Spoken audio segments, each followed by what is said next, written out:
Takeris Carlsonas ir jo grupė durnų pakalikų vėl meluoja internete dėl paspaudimų. Didelis triukšmas kilo dėl trečiosios partijos paskelbimo, kurį jie turėjo paskelbti vakar. Na, pažiūrėkite į šį įrašą. Mega buvo išduotas. Mes visi buvome. Atėjo laikas naujam keliui į priekį. Žinoma, į šariato teisę. Daugiau rytoj, 18 val. Rytų laiku, tuckercarlson.com. Ir žinoma, jei užsukote į tuckercarlson.com ir norėjote žiūrėti tiesioginę transliaciją, jie norėjo, kad paremtumėte ir sumokėtumėte šiam vyrui pinigų, nes jam labai reikia dar daugiau jūsų sunkiai uždirbtų pinigų. Ir visi buvo labai susijaudinę ir laukė šio didelio pranešimo. Ir žinote, kas nutiko? Visiškai nieko. Jis paskelbė šį kvailą 10 punktų planą ir paaiškinimą, kaip Amerika pati save naikina ir kaip jis. Šariato teisės mylėtojas yra tas žmogus, kuris ją išgelbės. Taip, jis ir Tomas Mesis, ir Joe Kentas, ir MGE. Štai šie nuostabūs, genialūs žmonės, kurie vėl padarys Ameriką nuostabę. Ir leiskite jums pasakyti štai ką. Visi internete tyčiojasi iš šio žmogaus, bet to, kad jis naudojasi tokio pobūdžio viešų laukimu dėl pranešimo, tam, kad žmonės jam mokėtų pinigus, o tai savaime pasako viską, ką reikia žinoti apie Tuckerio Carlsono moralę. Nuo Nico Fuenteso iki Beno Shapiro ir visų, kas tik jums šauna į galvą. Visi kritikuoja šį žmogų, nes atspėkite ką, Tuckeris Carlsonas nėra išeitis Amerikai. Ir tai mato visi, jis yra šariato mylėtojas. Ir jei nematėte to įrašo, palaukite, nes mes parodysime, kiek kartų šis žmogus mano, kad reikia girti islamą, norint vėl paversti Ameriką tikra krikščioniška šalimi.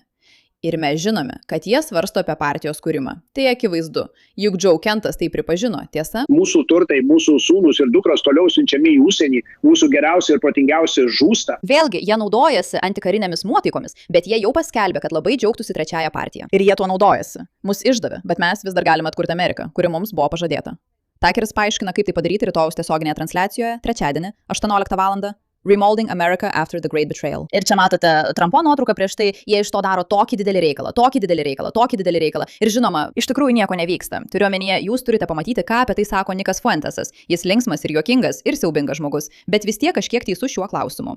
Sveiki atvykę į The Pushback, aš esu Erikas, jūsų vedėjas. Būtinai prenumeruokite. O šį vakarą mes šiek tiek pakalbėsime apie Tuckerio Carlsono didžiulį pranešimą šį vakarą. Ar matėte? Taip, Tuckeris priviliojo visus žiūrėti jo laidą šį vakarą, nes vakar jis iš esmės užsiminė apie trečiosios partijos kūrimą arba kokį nors kandidatavimą į prezidentus. Mes visi vakar matėme tą nuotrauką. Tuckeris Carlsonas pasikvietė Tomą Masį, Marjorie Taylor Greene ir Joe su jo šeima į savo tvartą Meino valstijoje. Ir jis, Greene, Kentas bei Masį užsiminė apie tai, kas galėjo būti. Galbūt Amerika pirmiausia trečiosios partijos kūrimas, arba net prezidentinė kampanija, ar kažkoks politinis projektas. Jis sakė, kad šį vakar šiandien turi didelį pranešimą apie tai 7 val. Ir jis išleido laidą. O didysis pranešimas nebuvo apie trečiąją partiją, nebuvo apie prezidentinę kampaniją. Tai buvo 10 punktų planas, kaip sugrąžinti Ameriką į vėžes. Nežinau, ar žiūrėjote tai? Bet aš žiūrėjau. Aš žiūrėjau visą, ne 100, o 1 valandą ir 40 minučių šio monologo. 1 valandą 40 minučių šio pranešimo. Kiek daug nesąmonių. Taip. Tiesiog krūva karštų. Ir aš šitą žiūrėjau objektyviai. Įėjau į tai galvodamas, kad galbūt turėsiu tai palaikyti. Galvodamas, kad jie gali man nepalikti jokio pasirinkimo, priklausomai nuo to, ką jie pateiks.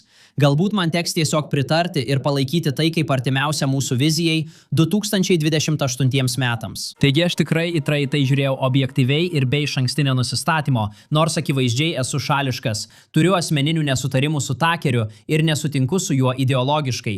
Vis dėlto pabandžiau, peržiūrėjau viską. Ir ar norėtum sužinoti, kokie yra tie 10 punktų? Na, tas 10 punktų planas iš tikrųjų visai nėra planas. Tai net nėra punktai, tai labiau panašu į 10 būdvardžių sąrašą. Tai net nėra punktų sąrašas, nėra jokių išsakytų punktų. Tai nėra politinė programa. Tai nėra doktrina, tai nėra planas, nes nėra jokios informacijos.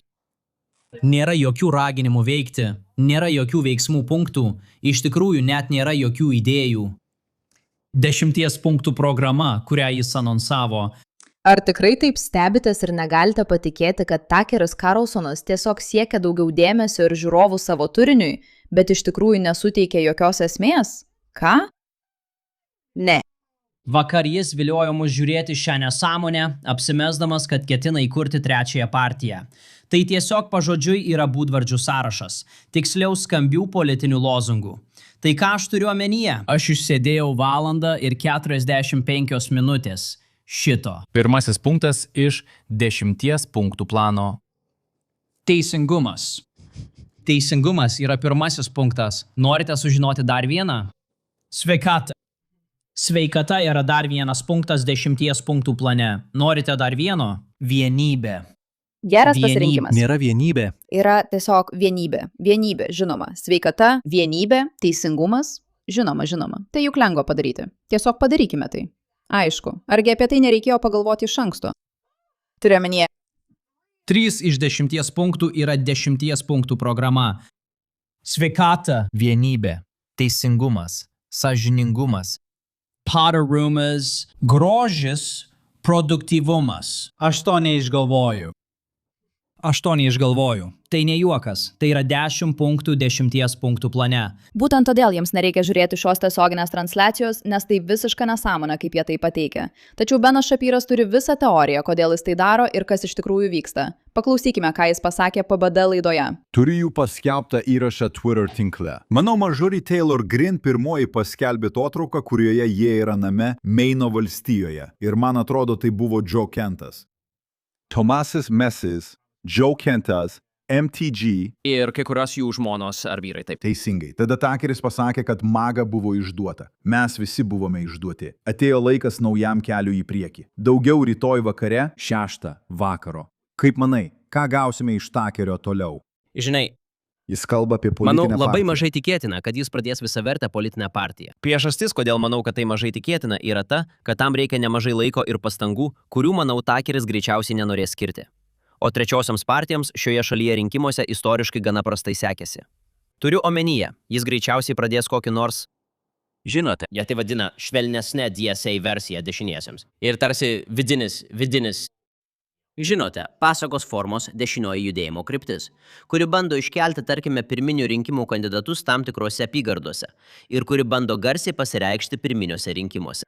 Turiu omenyje, tai būtų protingiausias dalykas, kurį jam reikėtų padaryti, tikrai. Mes nežinome, ar Tuckeris yra protingas, tad pamatysime. Ne tai, kad norėčiau jam duoti patarimų. Bet ar manai, kad yra kokia nors tikimybė, jog jis kandidatuos? Nes dabar jie sako, kad jaučia, jog J.D. Vance'as yra kompromituotas.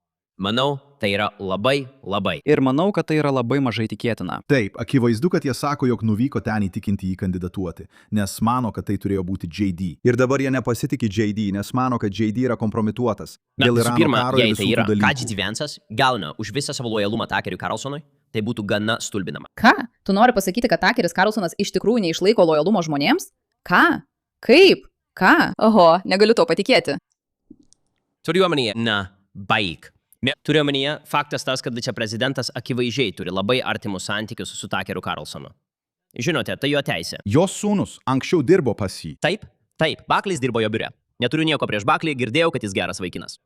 Taigi taip, akivaizdu, kad jų santykiai yra gana artimi. Būčiau labai nustebęs, jei Tuckeris apsisuktų ir taip išduotų J.D. Manau, tai būtų keista.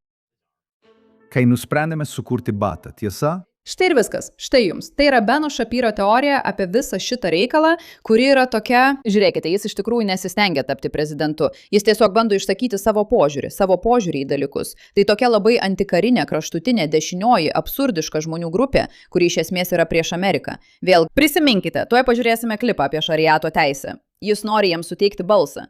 Taigi jis bando pradėti visą šitą reikalą, kuris iš tikrųjų nėra tikras dalykas, kurį galima pradėti. Na paklausykite, Joe. Na paklausykite, ką apie tai sako Jeremis Boringas. Manau, kad Tuckeris Carlsonas yra nedidelė žmonių grupės dalis, kuri bando sukurti naują Amerikos daugumą, paremtą kairiųjų ekonominiu populizmu ir dešiniųjų socialiniu populizmu.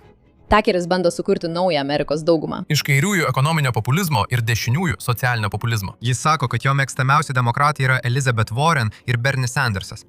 Tuckeris akivaizdžiai užsiima politiniu projektu. Tradicinė Amerikos konservatorių koalicija trukdo šiai naujai daugumai, kurią jie kūrė. Jei tik Elizabeth Warren būtų prieš gėjų santuokas ir abortus, ji būtų svajonių kandidatė į prezidentus Tuckeriui Carlsonui. Manau, kad Tuckeris bando sukurti naują politinę koaliciją Amerikoje. Tai tarsi europietiškas 20-ojo amžiaus vidurio Europos dešiniųjų socialistinis judėjimas. Jis iš esmės žiūri kaip žiniasklaidos ekspertas ir klausia, Kas priverčia žmonės klausytis? Kas priverčia žmonės balsuoti? Na, socialistinės idėjos, nes jos skamba taip gražiai – laisvė ir vienybė, pigumas, pyktis ir neapykanta. Ir kodėlgi mums tiesiog nesujungus šių dviejų dalykų? Ir dar pridėkime, kad mes tiesiog dieviname šariato teisę. Ir tada turime trijulę trijų blogiausių, kvailiausių Amerikos grupių, kurios eis balsuoti, nes patikės bet kokiu kvailu dalyku, kurį pasakysiu. Turite beprotiškus kairiuosius, turite beprotiškus dešiniuosius ir turite islamistus. Taigi, tiesiog surinkime juos visus kartu. Ir tokiu būdu puiku, mes gauname visą dėmesį, mes gauname visas peržiūras ir net jei mūsų neišrinks, mes vis tiek toliau uždirbsime pinigus. Beikinai tai iš tikrųjų gana genialus planas. Jis surado visus žemo IQ asmenis. 1, 2, 3 ir jis kalba tiesiai jiems. Turiu omenyje tas vaizdo įrašas, kuriame jis dievina šariato teisę, visada mane supykina kiekvieną kartą, kai tai žiūriu. Tai yra iš Milk Bar TV, užsukite pažiūrėti. Šariato teisė yra bloga, Setai. Nežinau, ar esi girdėjęs apie tai. Tai blogai. Tai blogiau nei tai, kas vyksta New York ir Detroite. Tai tiesiog blogai. Nežinau kodėl. Tiesiog ilgamečio smegenų plovimo padarinys. Man tiesiog tai patinka keliauti, kad aš tai matau. Nėra ne vieno vakarų miesto, kuris klestėtų. Ir visi jie nyksta lygiai taip pat. Aš nesu musulmonas, aš nepalaikau šariato įstatymų. Kita vertus, palyginus su kuo? Su Baltimore? Suprantat? Patylėkit, nes aš keliauju už vakarų pasaulio, baltojo pasaulio ribų. Tiesiog būsiu atviras, baltojo pasaulio. Aš daug keliauju po artimuosius rytus. Tai nuostabu. Tai nuostabu. Jei tai, ką nors reiškia, esu gana uolus krikščionis. Ir jaučiuosi visiškai patogiai čia, islamo širdyje. Bet kai nuvažiuoji į Persijos įlankos šalis, neįtikėtina būti vietoje, kuri didžiuojasi savimi, tiki savo religiją. Gerai, manau, kad jau pakanka. Ar jums pakanka? Man pakanka. Negaliu to klausytis. Žiūrėkit, viskas gana paprasta. Tai yra Takerio Carlsono planas. Jis iš tikrųjų neketina kurti partijos. Čia ne apie tai kalba. Ką daro Takeris Carlsonas? Jis bando surasti 3 skirtingas žemo intelekto žmonių grupės, mąstydamas kaip žiniasklaidos magnatas ir sakydamas, kokia yra ta žmonių grupė, kuri pakankamai kvaila, kad iš tikrųjų patikėtų, jog socializmas yra nuostabus. Ir taip, mes mylime šariato teisę ir visada būkime pikti. Jis turi kraštutinius kairiuosius, kraštutinius dešiniuosius, musulmonus, kurie atvyksta dideliais kiekiais ir imigrantus. Ir jis mąsto kaip žiniasklaidos strategas. Jis sako, ką galime padaryti, kad suerzintume šios žmonės, supykdytume juos, priverstume juos balsuoti, žiūrėti ir stebėti, kad tapčiau dar garsesnis nei esu dabar. Iš tikrųjų, tai gana genialus žingsnis. Ir būtent todėl jo 10 punktų planas yra pilnas visiškų nesąmonių ir nieko konkretaus. Tai buvo tiesiog dar vienas žiniasklaidos masalas iš žmogaus, kuris supranta žiniasklaidos galią. Jei surasi idiotų daugumą, jei surasi visus tuos kairiuosius, kurie tiki, kad socializmas išspręs viską, ir jei surasi visus tuos dešiniuosius, kurie tiesiog pyksta dėl visko, ir surandi didelį prieš imigraciją nukreiptos politikos šalininkų ir islamistų skaičių. Ir visus juos sujungi, štai, turi milijonus žiūrovų ir milijonus rinkėjų.